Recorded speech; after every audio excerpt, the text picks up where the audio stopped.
залдан таанышканбыз. Максаттар дагы кичине көбөйтүү десек болот. Мен ойлоп жүрчүмүн байкесе бул жигит баш керек экен деп. Фейерверктерде көп, эмелганда это честь расход экен. Жакпан адамдар сразу эле өмөтөсүң аталып көйтөт. Бирок андай болгон жок. Ата катары багы өз милдетиңизди аткарып турасызбы? Фейерверктерде көп, эмелганда это честь расход экен. Апам жанында туруп ыйлап, кайра кочоктоп атты. Это бул кандай десем бир, кандай ар бир эмеде любой киши, любой эркек киши ыйлап жүрөт. Көздүн эмебиз эме болуп тур, искирап, чачырап, пычыр-пычыр, чычыр-чычыр. Ак сапасы жүргөн сага эмне интересно деп өзүм уже байкабасам. Ар бир кишинин жашоосу өзүндө, колунда кандай болуп жашайт. Ар бир эркекке сүйүү жетпейт. Ажырашкандар аябай көп. Эртең бүгүнүнө эртең ажырашып кетчү. Меники спортсмен. Эси чок өлтүрөсүң. Макырдан жок эчтеке сурабайм. Өзүм жашоомдо чемпионмун да.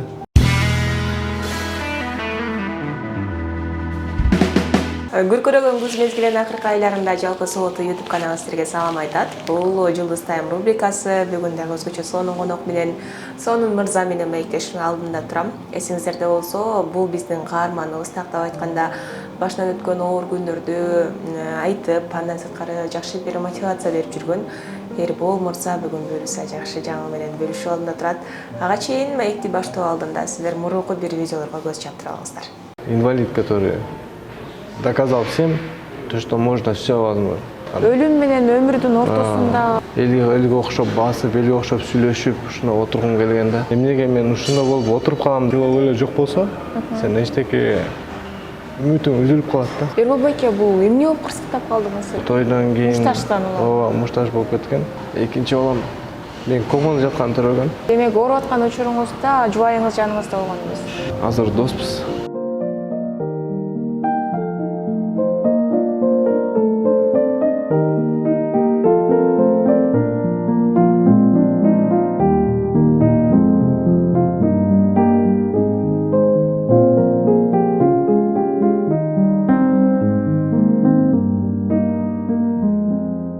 Саламатсызбы? Саламатчылык. Кош болуңуз бек болсун. Рахмат. Бул жаңылыкты угуп алып, аябай сүйүндүк. Рахмат. Келиңиз бүгүн буюрса ушулар боюнча сүйлөшөлү. Ошол буюрса жакшылык болду бизде, эми Кудай буюрса максаттар дагы кичине көбөйтүү десек болот. Ар бир целдер көбөйүп, 4G камтуу боюнча Кыргызстандын лидеринен чексиздикти кошуп ал. 4 жумага болгону 500 сом. Максималдуу ылдамдыктагы чексиз интернет. Акысыз мессенджерлер менен социалдык тармактар. Wi-Fi'ды акысыз таратуу. Чексиз чалуулар. Жогорку сапаттагы 200дөн ашуун телеканал. Этно Медиа онлайн кинотеатрын акысыз көрүү. Мой О тиркемесинен же Остор дүкөндөрүнүн акысыз есим. Баарына чексиз. ойлор аябай өсөт экен да. Үйлөнгөндөн кийин дагы ойлоп калбайт экенсиң, ошо ой менен жүрүп дагы көп болот экен. Целдин баары келишкен, ошого эми жетебиз деп үмүттөнөбүз. Кудай буюрса, эмгек кандай десем, аракеттениш керек. Жоопкерчилик дагы да болсо көбөйдү. Көбөйдү. Ооба. Жоопкерчилик аябай эме экен. Азыр үйлөнүп алып жатып жүрөсүң. Үй бүлөлүү болду, мына болду, эмне болуш керек? Эми ачка болбош керек. Эми билесиз го Кыргызда. Үйдө отура албайсыз го, эркектерчи особенно. Отура албай иштеш керек, кандаш керек. Ойлордун баары чоңоюп бар. Баягы ойлонгондорун кичине болсо, азыр ойлонгондорун андан көбүрөөк. Уже башкача да уже. Той кандай болду? Борбор каласы Бишкек шаарындагы тойканалардын биринде өзгөчө заманбап той өткөрдүңүз. Көздөгөн максатыңызга жеттиңизби? Көңүлдөгүдөй болдубу? Ооба, аябай элдин батасын алдым. Халал той кылдым аябай. Сону элдин батасын алайын деп эле келип чакырган деп бардым. Ошол. Канча киши болду? 200 болду. 200 аз болсо дагы өзүңүз блогер катары чөйрөңүз пайда болуп, көптөгөн Ал жакта белгилүү жүздөрдү дагы көрө алдык. Деги эле сиз үчүн той кандай өттү? Кандай баа бересиз? Кандай кызыктарга бай болду? Эми баягы билесиз го, той берип атканда өзүң көп нерсени карайсың да. Тиякта отурсаң деле карап турасың, эмне болуп атат. Баягы көрүп турасың, эмне болуп аткан, жетишип атабы. Я думаю, баарына жакшы өттү деп ойлойм. Анткени эми көп кишиден да кичине комментарий сурайм да эртеси делечи. Кандай өттү, айтып койгулачы мага, чтоб мен кичине жүрөгүм кичине жээрсин. Баары сонун болду. Прям ойлогондон баары жакшы, пятерка өттү деди. Хорошо деп. Рахмат дедим, сенин атыңа. Кубаныч менен ый чоо болгонун көрдүм. Ал жактан сиздин сүйлөп атып, ыйлап атканыңызды. Да. Эми да, аерден именно вопросы кичине сөздөрдү тийишип атты. Ушундай именно касаемости апамды. Апама, конечно, андай момент, ушундай моментти көрүш, бул ар ким кыла албайт го деп ойлойм. Ошого үмүттөнүш керек. Ошону кылам дегенгечи. Ошондой бир ушундай, кана ушу элестетсеңиз, ушундай туруп, анан ушуга жетип, өзүмдү көргөзүп, анан апамдын жанында туруп ыйлап, кайра кучактап атып. Это бул кандай десем бир, кандай ар бир эмеде любой киши, любой эркек киши ыйлап жүрөт. Менин акыбалымда болсо. Ал ыйлай турган момент болуп атат да. Ошондой болсо, еще жактан ырдап атса, мени ыйлатты, берки мамамдын Аяш апа ыйлатты. Баян ыйлатты, баян ырдап. Экөө тең ыйлады. Айше. Өзүн негизи ошолорду өзү менен мурда баян ырдаганырды. Мындай кимдеген ырчы бала ырдаган. Ошолорду постоянно ырдап жүрчү. Мындай жүрөккө өзүм ыйлай турган ырдай да, ал сонун. Анан ошо ырды болуп атпайбы баянчы. Деп. Ошо. Ыйладык, көз жаш төктүм, бирок эми ал өзү негизи кубанычта болуп, негизи бутун отуруш, бул өзү негизи астык. Конечно, эми ошондой момент болуп калды. Эми эл жүзүнө көргөзөйүн дедим да. Пока. Кичине болсо дагы мындай бирдемсе болсо, я не знал, что подарить. Бирдемсе бергим келди, бирок эмне берерин билбей бутун отурдум. Эч ким аерде даже эч жерде монтаждан да эчтеке жок болчу, просто өзүм оюман чыгып кетти. Кой. Эме деген не деп коет эле? Бешенин таманынан. Бешенин таманынан деген. Жаша. Бирок эми азыр чындыгында аябай той көп. Жөн биринин артынан бир той көп болуп эле ушунчалык бир мындай элдер тапкан акчасынын баардыгы эле ушу тойго эле алып барып, тойго эле жумшап атат окшойт. Алардын катарын биз дагы толуктап атабыз. Анан ушул тойду бир аз кыскартып, балким кыргызча той өткөрдүп, сарамжалдуулук, экономдоп каражаттарды ушундай кылсам деген ой келдиби? Жок, экономдо дегенде мен вроде думаю, эконом эле болду го деп ойлойм. Бирок эконом болгондо дагы элдин көңүлүн алат экенсиң, ушудан коюп экенсиң элди. Кичине бакы бүт ошол свадьба деп коет. Биздики анча деле көлөм деле болгон жок, өзүңүздөр көргөндөй. Биздики мындай эле кыргызча мындай, чтоб внимание. Тиги жеңенин эмеси биринчи эметип, кичине мындай экөөбүз эметтендик да. Свадьбаны жакшылап кичине тосуп, кичине отуруп трибунадачы. Ошондой болуп өткөрүп берейинчи дедим. Ошого кичине кандай десем мындай максаттарым болду. Өтө деле аша чапкандык болду. Аз чапкандар эми көп болгондор жанакы фейерверктерди көп эме кылгандар, это чересчур расход экен да. Мындай десең азыр расходун эсептеп көрсөң, аябай эле көп эле акча кетет экен. Битек эле буга деле анча бир Кудайга шүгүр, эми кийин жакшы өткөрүп алганыма сүйүнөм. Аябай. Жаша. Жеңибиз менен биргеликте маекке чакырганбыз, бирок айтып калдыңыз, публикага чыккым келбейт деп жатат депчи. Жеңибиз кайсыл чөйрөдөн, эмне менен алектенет, кантип таанышып калдыңыздар? Айымдардын жүрөгүн багындыруу азыр абдан оор. Сизди кандай кабыл алды ошол боюнча кененирээк айтып бериңчи. Жок, эми азыр кенен айтканда 2022 азыр 2 жылдын 3 жылга кетип баратат чогууш азыр эми 3 жыл чогуу кетип баратабыз чогуубуз да. Ал экөөбүз биздин залдан таанышканбыз. Эртеменки занятияга келчү эртең менен байкеси менен.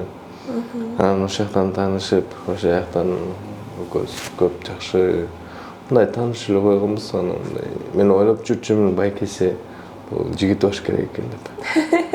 Деп мындай упражненияларды көргөзүп, функцияларды управление кантип кылыш керек эмнешкен көргөзүп мындай айтып койчумун деп. Экөөсү бир маек болгон ушундай. Анан кийин бара билсек, өзүнүн бир тууган сиңдиси бизде иштешкен. Кийин билип атам анычы. Анан экөөбүз ошентип анан экөөбүз Инстаграмдан жазышып, экөөбүз ошо бир күн жолукканда какой-то бир канча бир айдан кийин, 2 айдан кийин жолугуп атабыз. Телефон менен сүйлөшүп, жок бир ай эмес, бир айга жетпей болуш керек. Сүйлөшүп, телефондо сүйлөшүп, анан ошол күнү жолуктук. Жолуккандан кийин ошондо ушундай эми ойлодум биринчи жолугасында жакшы эле болуш керек. Так обычная встреча да. Анан кишинин баягы сүйлөшүп билесиң дегендей. Сүйлөгөндөн сөзүнөн тандайсың дегендей, сөздөн билип экөөбүз кармалып Бишкектен бир жолу отурдук. Кечке маал жолуктук, саат 5-6-ларда. Отуруп анан жүр бир жерден барып ужин кармай эле, как раз выходной болчу меники. Анан жүр басып ужин кылайлы деп десек, бир жерге барсак жер жабык экен, воскресенье иштебейт экен. Манас кинотеатр, Манас университетинин жанында. Чогуу экен, анан ошол жерден отуруп алып, тетиги 8 бокс деген башка бир эме ачкан болчу. Тыныстанова эмеде. То есть кайсы Тыныстанова Токтогулада. Ошол жерден отуруп ошол жерге тамак ичип спорт питанием бар, спортивный. Анан кой деп убакыт көз сүйлөшүп атабыз. Сөздөрүбүзгө аябай мындай кандай десем сөз бүтпөйт.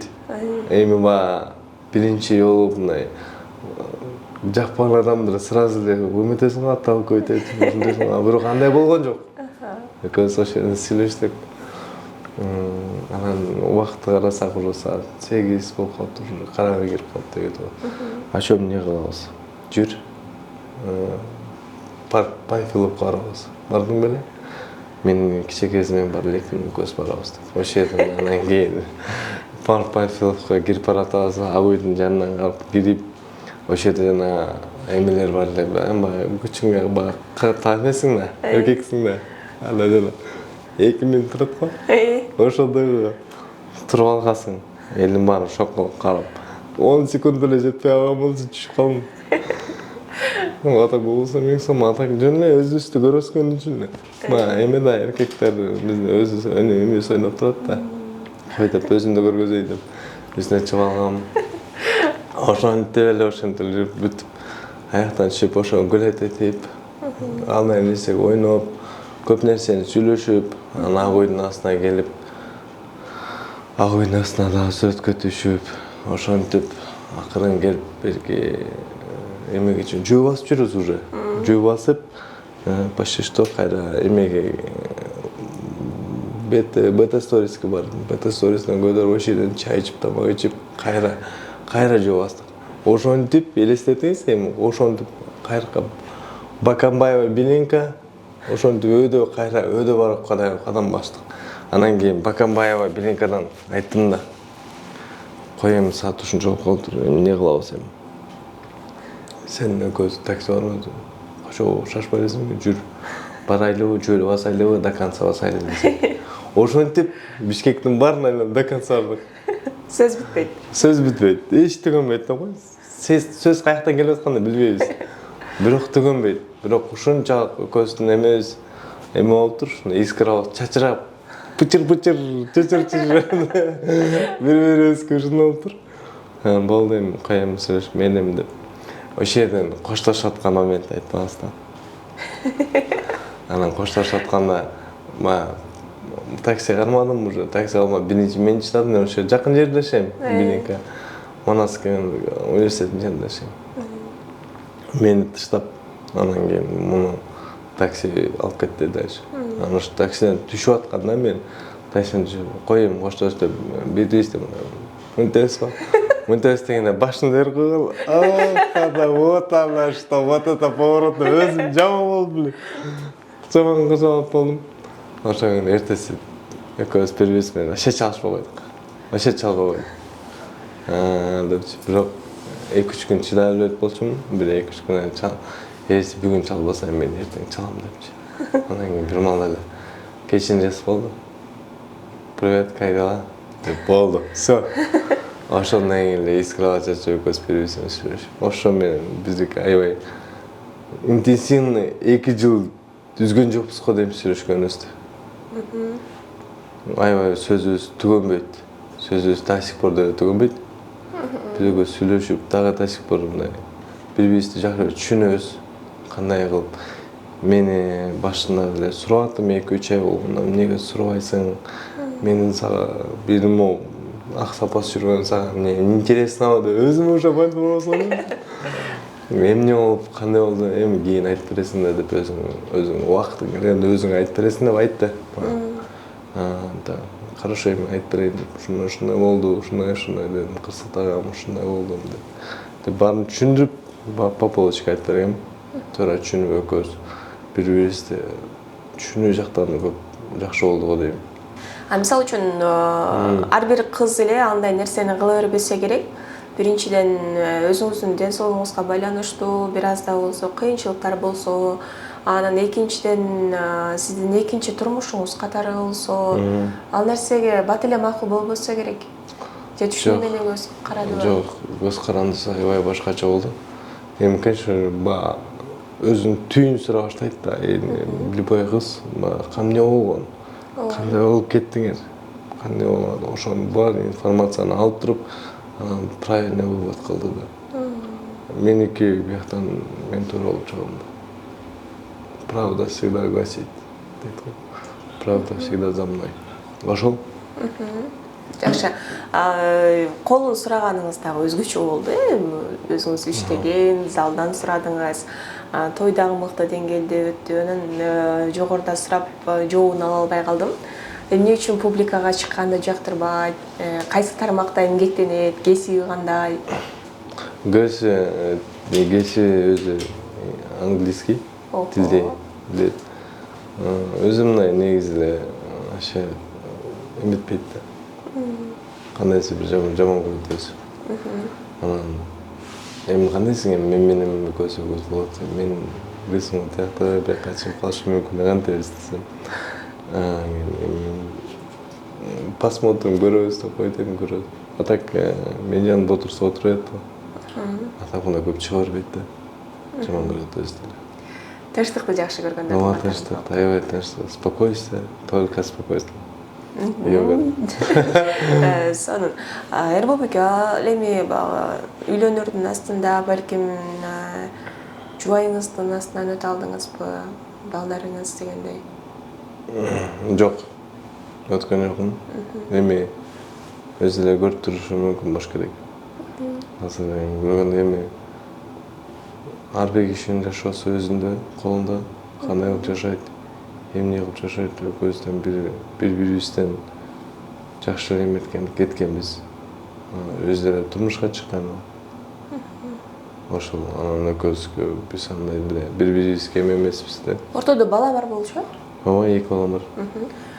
Ата катары багы өз милдетиңизди аткарып турасызбы? Ооба, жок, сүйлөшүп да мен катары мындай колуман келишинче жардам берип турам. Жакшы. Демек, азыркы учурда бир бакыттын учагында балкып турган учуруңуз экен. Анан буюрса өзүңүздүн ордуңузду таап, ден соолук буюрса жакшы, дагы да болсо кандай сунуштар түшүп атат? Биз тарткандан кийин дагы көптөгөн подкасттардан көрүп калдык, көптөгөн адамдарга мотивация бердиңиз, Азыркы учурда эмнелер менен алек болуп атасыз? Аяктан азыр эми биздин тренерлер бар, кишилер бар. Аура. Биспорттун аурасы ушунчалык жылуу, что мен башка залга барсаң деле кала албайсың да. Ошондой атмосфера башкача. Башка залдарга барсаң деле башка бир мындай эмес. Бирок ошол залда эле калган туура болду го дейм. Ошол залда деле жүргөнүм. Азыр көп сунуштар аябай көп, бирок кандай кылбайм. Бирок азыр пока мындай только бас бияка тигине мындай деп бирок бара албайм да. Анткени бул залда азыр мен ойлойм көбүрөөк ответственность бияктамын. Көбүрөөк ошо залдын ответственности менде дегендей. Ал эми буга чейинки маектешип калган учурларда айтып калдыңыз эле, дал ушундай баса албай калган же болбосо авариядан ар кандай кырсыкка учурагандар суранып атат, келип менде машык айын деп атат дегендер бар деп. Азыр дагы алар менен тыгыз иштешүүдөсүзбү же баш тартып Жок, калдыңызбы? мен аларга акыл насаат айтып турам, эмне кылыш керек экенин. Если сен мынтем да, если сен залга өзүң басып келсең, анда мага келесиң депчи. Залга чейин келгенге чейин өзүң үйдөн туруп аракеттенишиң керек. Мен жетем, деди койгон айтып атпайм, элементарный нерсеге кылыш керек да. Любой исполнять этиш керек да. Калам жетем, жейм, эртең жейм, бүгүн жейм, же басам, мен кылышым керек, мен турбашым керек, отурбашым керек деген кичине мындай целин, настойчивость болуш керек адамдачы. Ошол. Ошентсеңер, анан кийин өзүңөр сээде ата-энеңер эмес, сенин байкең эмес, сенин эжең эмес. Сен өзүң келсең, анда мен өзүм сени карайм деп айтам. Алдыга улантып кетебиз да. Алдыга улантып кетебиз. Кандай кылыш керек? Уже залга келгенден кийин мен калган көтөрө албайм, мен муну кыла албайм дебешиң керек. Акырындап баарына жетсе болот. Мен жеткендей айтып атпаймынбы, мени залга үйгө эч ким алып барган эмес. Мен зал өзүм басып баргам. Өзүм таап, өзүм аракеттенип, чуркап, мындай кылыш керек экен. Кандай десем, көбүрөөк мындай уверенность, мындай өзүңө уверенный болсоң, жакшы экен да. Эртеси кандай болот? Аны ойлонгон да жок. Аксап жүрдүм. Эртеси эмне болот экен? Бутуну да караган жокмун. Эчтекемди караган жокмун. Самое главное мен кылышым керек, жетишим керек. Максаттарым бар, буту менен басышым керек. Элге көрүнүшүм мындай окружение людей вокруг жүрүшүм керек да. Мени эч ким мындай кандайча десем, эртең менен турасың, жаныңда бир туугандарың болду. Калган эч ким жок. Үйдө отура берсең, как-то скучно становится жизнь. Аябай скукака болуп кетет экен да. Бирок ошо скуканы кылбай, кой залга барып, только залга, всё, болду. Ошондой болчу. Бир учурда мындай нерсе оюңузга келип кетти эле, мен эми эч кимге керегим жок да деген. Ошондой да болгон, конечно. Ошентип даже суицидке чейин барганга чейин болгом. Бирок акырында ойлогондо ошо да. Эмне болот?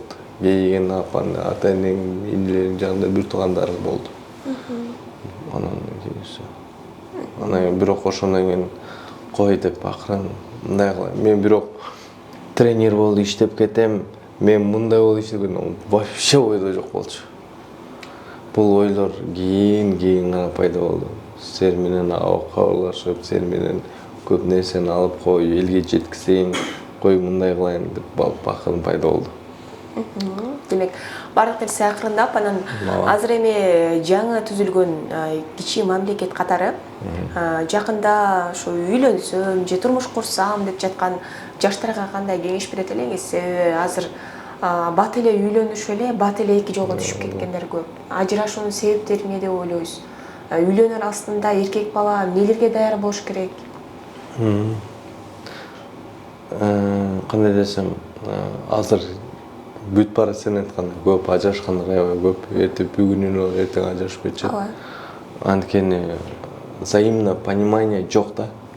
Бири-бирин түшүнүүгү абдан жок. Адамдын бири-бирин сен эркекти түшүнсөң, сен сүйлөшүп атканда 2 жыл, 3 жылдап сүйлөшүп жүрүп, анан кийин ажырашып кетишет деп бир айдан кийин. Ушундай ситуациялар да болот. Анан кийин азыр бири-бирин түшүнүү дегенде кандай десем, кандай болбосо да, эмне болбосо да түшүп, аял заттын эркекке поддержка бергени бул аябай катуу мотивация да, любой эркек. Сен үйүңө кирип келсең, сени кандай тосуп алат, сени кандай кабыл алат, ошол эле вопрос да. Ар бир эркекке сүйүү жетпейт. Түшүнөсүзбү? Внимание. Ошол эле богатство болот. Биз беребиз го, эркек кишилер подарка бересиң, тендеп бересиң. Бирок үйгө барсаң, отурбайсың, тамак ичпейсиң, ушунда отурсаң, кайсы эркектер көп эле азыр ушундай да, туурабы? Эси ситуация алып көрсөң ушундай да. Үйдөн кичине мындай эмеси искралар чычырап кеткен. Эшикти ачканда эле жаркылдап тосуп алса, жаркылдап тосуп алат. Кандайсың, кандай иштедиң, кандай болду жумуш, эмне болду деп ушундай өзүң жөнүндө сурап, телефондон деле кээ мындай чалып алып, сени көп эле ушундай да урушат да биздечи. Залда бар да ушундай. Каякта жүрөсүң, келбейсиң. Дегенде мен залдамын ушундай кылып атам. Эми залда сөзсө кое берип кой баланы.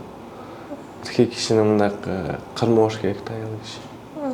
Ал эркек өзүнө жооп бере турган болуш керек да. Аял кишини деле эркектер кармап эч жака чыгарбайлы ба? Тамак жаса, үйдө отуруп. Жок, антпеш керек. Мен антпейм. Меники спортсмен. Если что, культурист. Куда буйрса мен жан. Канча жаш? Эми кичүү. Канча жаш кичүүсүн? 1 жаш. 1 жаш, Сонун. Демек сиз ага эч кандай каршылык көрсөтпөйсүз? Каршылык ачы көрсөтпөйм. Эми кандай десем, акылдашат. Бирок айтып иш кылат. Любой нерсени айтып кылат да. Эми ар бир нерсени айтпай ошону түшүнүү деген ошол да. Мени билет, кандай экенин, менин характерим, кандай экенин билет. Айтат, кайрылат, ушундай, мындай кылайын деп атам, кандай дейсиң деп сурайт. Айтам. Мен анан кийин менин оюмду угат да. Оюм кандай экенин. Анан кийин можно дальше дейсиз. Түшүнөт, мени угат деп калдыңыз. Махырга деле эч нерсе сурабаса керек. Махырдан жок, эчтеке сураган жок. Жакшы. Демек дагы да болсо буюрса ийгиликтерди каалайлы. Алдыдагы пландарыңыз менен бөлүшүңүзчү. Балким эми биз спортто жүрө бербей, өзүңүзчө бир зал ачканга мүмкүнчүлүк кандай? Пландарда барбы ушул нерсе? План бар эле ойлоп атпыш керек, зал ачкан оңойлош керек, там что там купить, муну алсак, тигини алсак, бирок ошону баары деген жакшы эле стоимость да.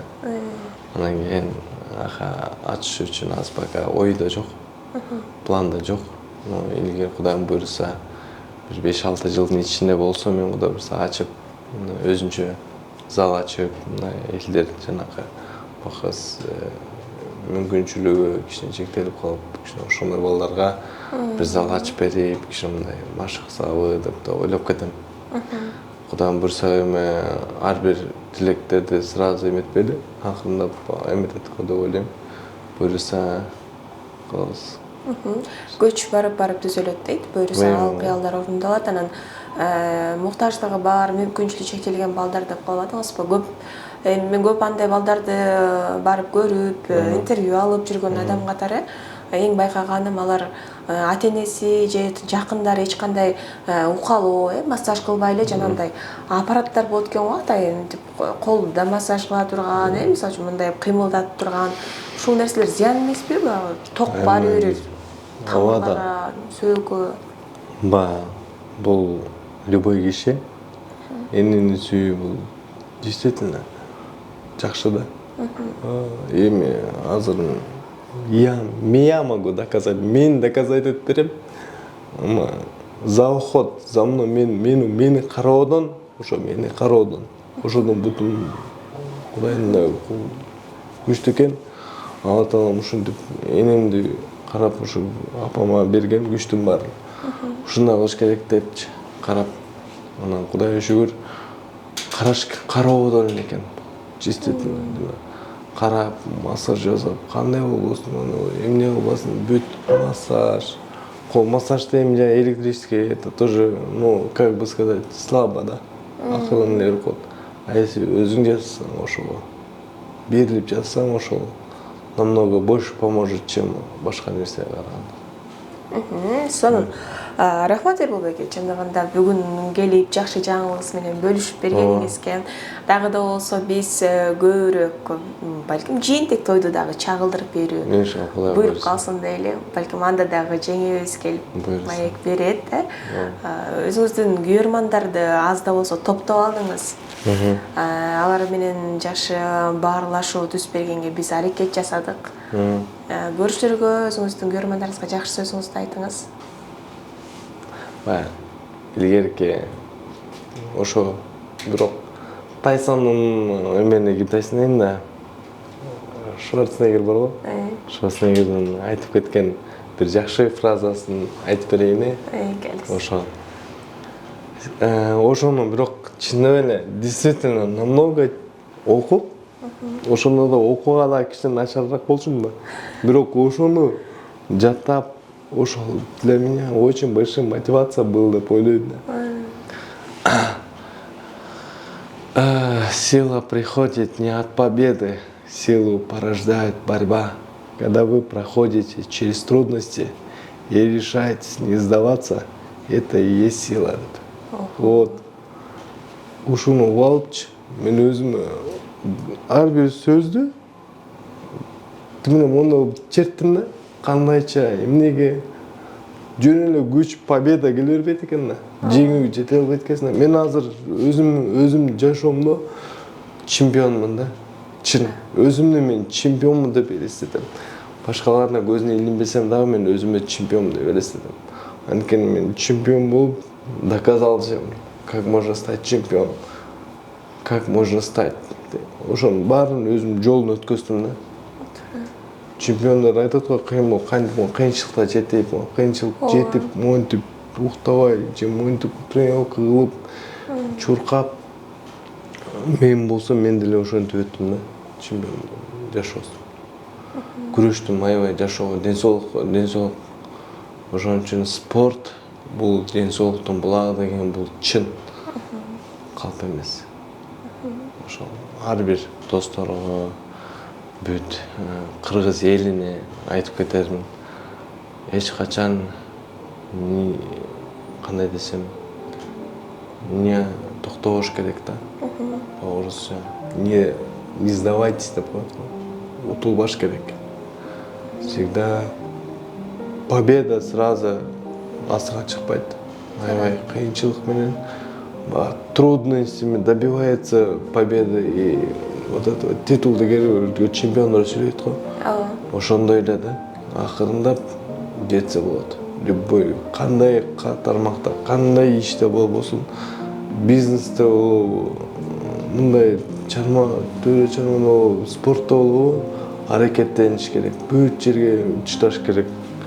Бияка чыдаш керек, бияка аракеттенип бүт жерде только ишеним керек да өзүңөргө.